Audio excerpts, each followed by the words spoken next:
أعوذ بالله من الشيطان الرجيم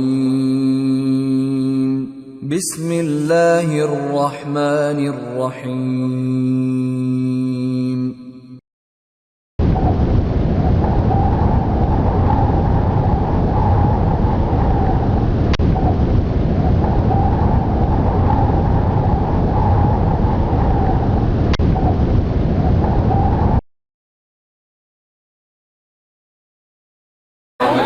Assalamualaikum warahmatullahi wabarakatuh. Alhamdulillah syukurillah wa la quwwata illa billah. Sholli wa yassiri amri wa hlul 'uqdatam min lisani yafqahu qawli. Allahumma inna bika wa tasbika bi kitabika wa fa'am bihdika wa tiba'a sunnati nabiyyika Muhammadin sallallahu alaihi wasallam. Subhanallah najib. Ayah bunda ikhwah fillah, pertama-tama marilah selalu kita panjatkan puji syukur kita kepada Allah Subhanahu wa taala atas semua rahmat, hidayah serta taufiknya. Kita masih bisa diberi kesempatan Allah berkumpul di sini bermujaha thalabul ilmi dalam keadaan sehat walafiat. Salat dan salam marilah selalu kita limpahkan kepada junjungan kita Nabi besar Nabi Allah Muhammad sallallahu alaihi wasallam, pada keluarga, sahabat dan pengikutnya sampai kiamat. Alhamdulillah, alhamdulillah telah hadir di tengah-tengah kita di komunitas masyarakat Indonesia di Qatar. Muharram A'im. Selamat datang di Al-Qur'an Community. Terima kasih untuk waktunya bisa bersama-sama kita di sini. Baiklah, kita mulai acara ini dengan sama-sama membacakan basmalah. Bismillahirrahmanirrahim. Assalamualaikum warahmatullahi wabarakatuh. Mari sambil nanti semua nabi kita berzikir. Subhanallah, Subhanallah, walhamdulillah, wa la ilaha illallah, wallahu akbar, la hawla wa la illa billahil aliyyil azim. Hasbunallah wa ni'mal wakil. Ni'mal maula wa ni'man nasir. Alhamdulillahirabbil alamin. Allahumma sholli ala Muhammadin wa ala alihi wa ashabihi ajma'in. Kalau sibuk merapikan dan kita hanya sekedar menunggu rugi, setiap detik harus bisa jadi zikir. Makanya Bapak sibuk merapikan, kita sibuk berzikir sehingga tidak ada kesia-siaan. Alhamdulillah Bapak Ibu yang baik, terima kasih. Ini kali ketiga saya ke Qatar. Ada yang pernah jumpa dulu tahun 2005? Ada. Acungkan tangan, boleh ya, bisa dulu. Dulu sepertinya masih remaja. Bapak 2005 ada? Alhamdulillah. 2000, saya kembali 2007 ya. 2007 dan sekarang 2015. Alhamdulillah, Masya Allah. Kalau saya lihat wajahnya sama dengan wajah-wajah yang terdahulu, ya, ini wajah-wajah banyak masalah.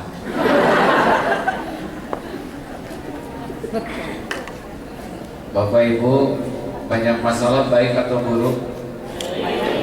Nabi Muhammad punya masalah tidak? Sedikit atau banyak? Banyak. Ringan atau berat? Berat. Sederhana atau rumit? Rumit. Hasilnya hina atau mulia? Mulia. Banyak masalah, kalau disikapi dengan tepat sumber kemuliaan. Yang sedang ceramah ini kira-kira banyak tidak masalahnya? Banyak. Udah 5. Nah, inilah salah satu masalah kita adalah terlalu sibuk ngurusin masalah orang.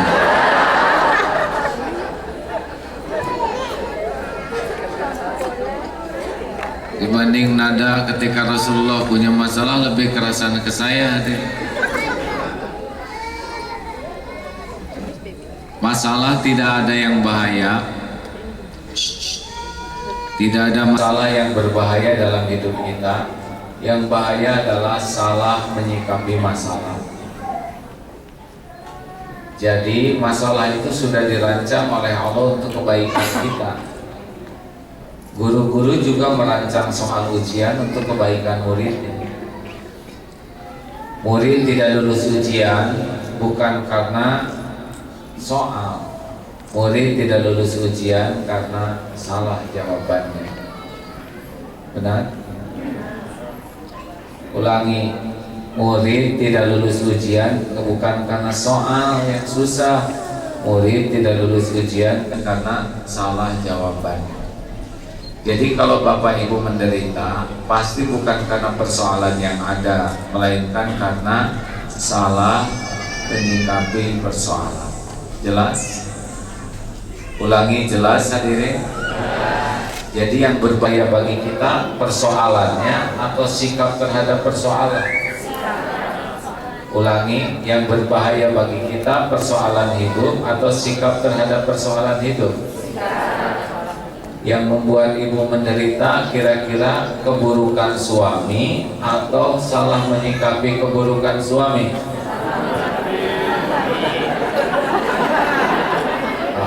Tahan. Ini hampir tidak lulus di tes pertama.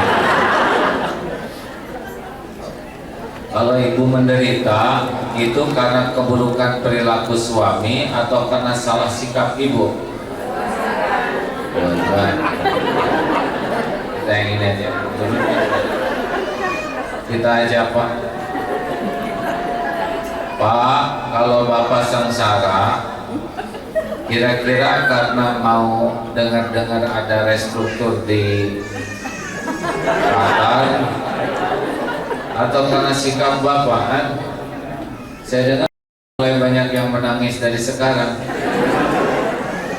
karena rencananya akhir tahun ini akan ada restrukturisasi dan sebagainya. Penderitaannya sudah mulai dari kemarin-kemarin. Kira-kira karena itu atau karena kita yang salah menyikapi? Salah menyikapi. Oh, dengan baik-baik. Suatu saat di restoran ada kecoa jatuh ke meja, menjerit, langsung tumpah gelas, piring berantakan, dia berdiri, meja terbalik. Hanya karena ada kecoa. Kecoa itu lompat ke meja yang lain. Mejanya santri, ada santri lagi makan, lalu oleh santri langsung tangkap saja begitu, dipegang, dibawa keluar dan dibuang. Yang satu berantakan mejanya, menjerit-jerit histeris, yang lain jadi kaget, jadi panik, yang satu lagi hanya ditangkap. Masalahnya sama, yaitu kecoa. Terserah mau panik, heboh, mau nangis dari sekarang, mau susah tidur, silakan saja, atau mau tenang-tenang saja. Jelas? Kita tidak bisa mengharapkan kecoa jadi lucu, jadi jumperning, nggak bisa. Tetap saja kecoa ya begitu. Berita apapun yang nanti akan dihadapi, kita tidak punya kekuasaan untuk merubahnya. Benar? Di Darul Tauhid ini sering ada pelatihan calon pensiunan. Oh, wajahnya kuyuk-kuyuk Pak. Kenapa Pak? Sebentar lagi pensiun, cicilan belum lunas, kreditan masih banyak, anak belum selesai sekolah. Saya tidak bisa membayangkan bagaimana keadaan nanti kalau sudah pensiun. Sekarang aja udah susah, kapan pensiunnya Pak? 3 tahun lagi. Kenapa pensiun 3 tahun lagi, menderitanya dari sekarang? Padahal boleh jadi bulan depan meninggal.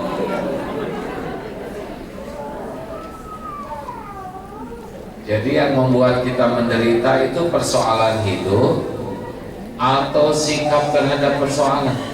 Sikap terhadap persoalan. Nih, persoalan itu ringan dan berat itu ada beberapa sebabnya. Seperti ulangan di sekolah, sebetulnya berat ringan itu bukan soalnya, Terbukti dengan soal yang sama bintang kelas cengar-cengir, ya. Yang matahin pensil kita stres. Satu yang membuat berat ringannya persoalan dalam hidup adalah kepada siapa kita bersandar. Kalau bersandarnya kepada selain Allah pasti berat. Ibu teh salah satu yang menyebabkan ibu sengsara itu terlalu banyak bersandar ke suami, Bu. Seakan-akan suami segala-galanya. Stres, makanya cemburu berat itu karena terlalu cinta sama suami. Padahal suami-suami model seperti ini ya, maaf Pak, jangan tersinggung. Tidak layak dicintai berlebihan. Dan lelaki mah semuanya sama, la haula wala quwata illa billah. Tidak ada daya, tidak ada kekuatan kecuali kalau Allah menguatkan. Ibu terlalu cinta kepada suami, repot. Saya tuh ingin suami saya membahagiakan saya, repot. Suami ibu boro-boro membahagiakan ibu, beliau sendiri kurang bahagia. Betul Pak? Jawab Pak, jujur, betul?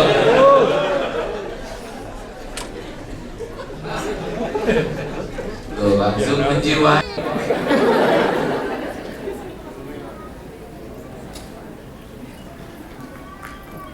Tenang, bolak-balik sana sini.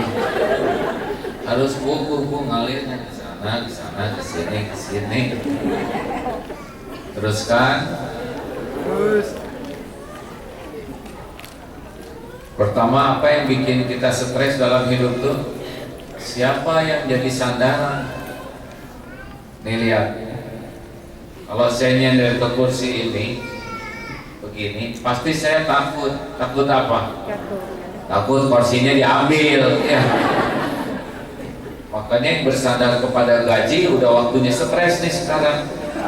Minyak turun di mana-mana, renasionalisasi, seakan-akan dunia mau runtuh. Apalagi yang baru datang ke sini takut balik lagi. Disangkanya rezeki dari Allah tuh hanya terkumpul di Qatar.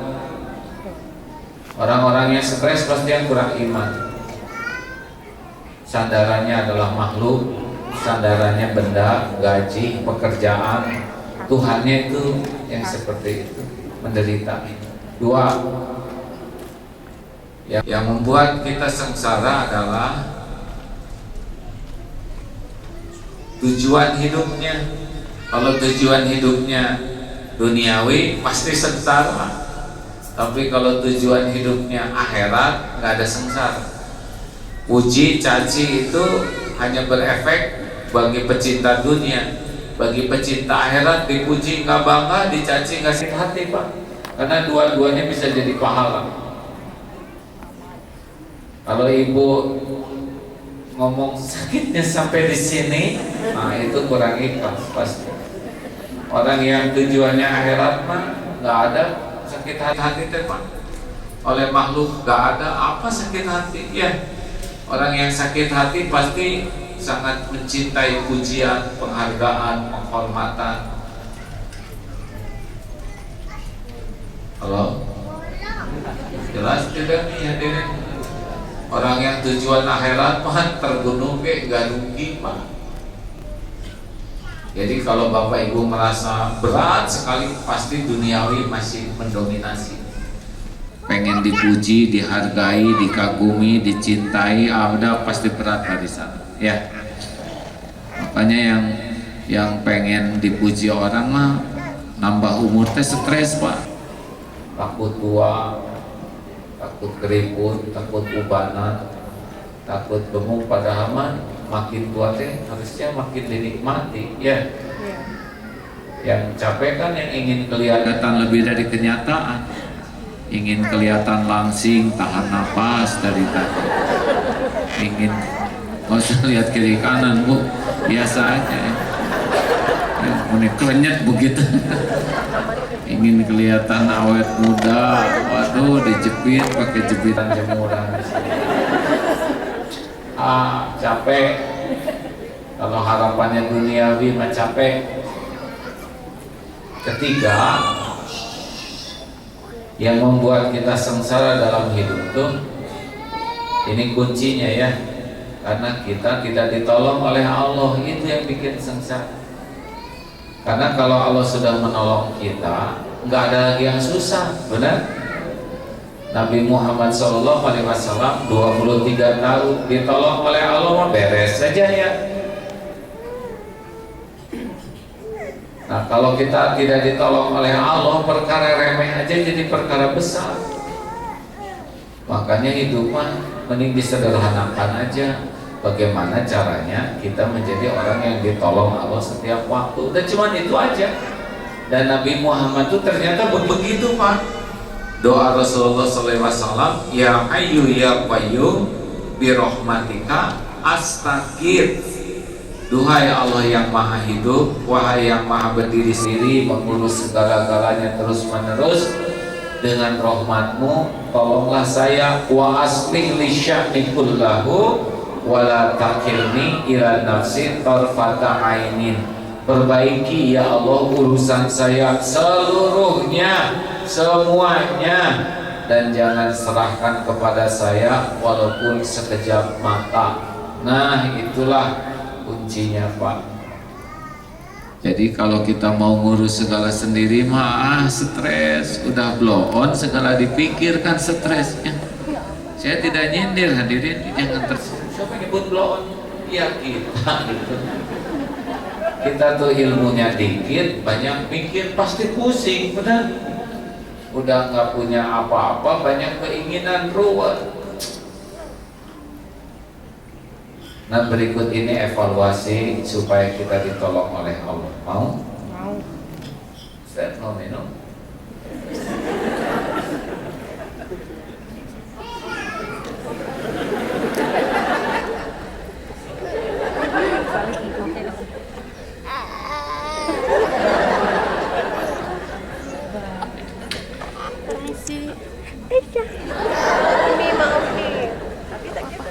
Ya silakan. Silakan, mari minum dulu.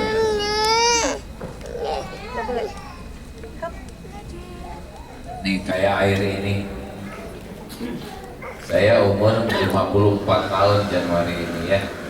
Tidak pernah sehari pun Allah lupa ngasih minum. Tidak ada. Saya tidak tahu mata airnya di mana. Untuk masuk ke tubuh kita ini air harus bebas bakteri kok. Minimal, dan dia pH-nya harus sekitar 7,5 atau 6,5, tidak boleh kurang dari itu. Saya emang nggak pernah ngukur pH, nggak pernah lihat pakai mikroskop. Demi Allah tiap hari sampai, betul? Karena rumus rezeki kan sederhana. Kita tidak tahu rezeki kita di mana, tapi rezeki kita tahu kita di mana. Ulangi.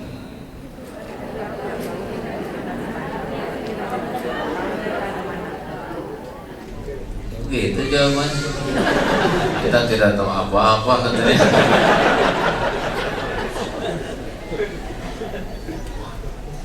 %70 tubuh ini adalah air kalau udah dewasa. Kalau kita kekurangan cairan, maka darah kita akan mengental. Dia tidak bisa menyuplai oksigen sampai ke ujung-ujung saraf kita, bisa lumpuh nanti. Dan otak kita ini cairan. Kalau kita kurang cairan, otak ini nggak akan kerja dengan baik. Jadi udah nggak mungkin aja Allah nggak ngasih air minum ke kita, benar? Karena kalau kita nggak dikasih minum, udah nggak benar hidup kita. Makanya nggak usah takut. Juga nggak mungkin Allah nggak ngasih makan ke kita. Kalau Allah nggak ngasih makan, kita nggak bisa sholat, betul kan? Allah juga nggak mungkin nggak kasih pakaian ke kita, sebab kita disuruh sholat menutup aurat. Jadi jangan takut tentang rezeki, ya. Baik, sudah habis belum waktunya?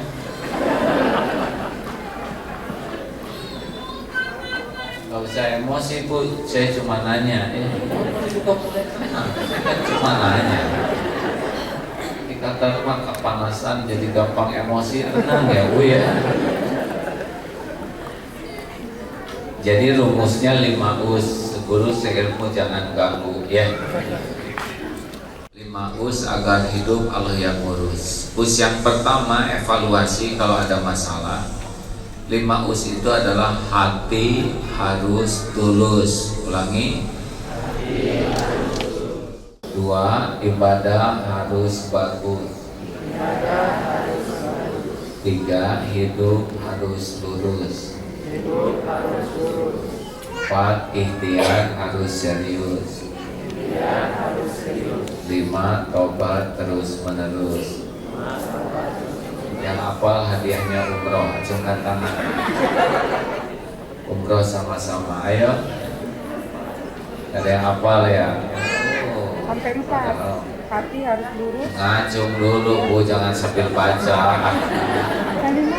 Ulangi. 1. Apa? Hati Hati harus lurus. 2. ikhtiar Ibadah harus bagus. 3. harus hidup harus Hidup harus nurut, harus lurus semua. hidup harus lurus. 4. Ikhtiar harus serius. 5. Maaf ya, ini sengaja dibuat rumus begini supaya gampang hafal dan gampang menyampaikannya ke yang lain. Yang pertama kita periksa adalah hati harus tulus. Bahasa agamanya ikhlas. Kenapa harus ikhlas? Karena lawan ikhlas itu riya. Riya itu syirik kecil. Setiap syirik, inna syirka la dzulmun azim. Sesungguhnya syirik itu adalah kezaliman yang amat besar. Sehebat apapun amal yang kita lakukan, kalau kita enggak kena tulusnya, itu sirna. Di akhirat nanti, ini dalam hadis sahih ya, di akhirat nanti akan ada 3 golongan yang pertama dihisab. Yang pertama adalah orang yang merasa mati syahid, dibangkitkan, lalu Allah perlihatkan nikmat dan ditanya, apa yang kau lakukan? Ya Allah, saya sudah berjuang membela agamamu sampai mati di medan perang. Saya lakukan karena engkau. Tubuh berjuang, lisan mengaku karena Allah. Apa yang Allah firmankan, kata bohong kamu. Kamu berjuang bukan karena aku. Kamu berjuang karena ingin disebut pahlawan, ingin disebut pemberani, ingin disebut perkasa, dan itu sudah kau dapatkan di dunia. Ternyata di akhirat Bu, pejuang itu diseret dalam keadaan tertelungkup dan jadi ahli neraka. Dia bukan kurang beraninya, bukan kurang berjuangnya, bukan kurang hebatnya, yang kurang cuma satu, hatinya tidak. Dia lebih menghadap ke makhluk daripada menghadapkan Allah. Yang kedua, siapa yang dihisab? Yaitu orang yang belajar agama dan mendakwahkannya, juga orang yang belajar Quran dan membacanya. Tampak. Jadi nanti barisan kedua tuh para mubalik, ustadz, ulama, ustazah, qori'ah yang baca Quran tadi, itu barisan kedua ya.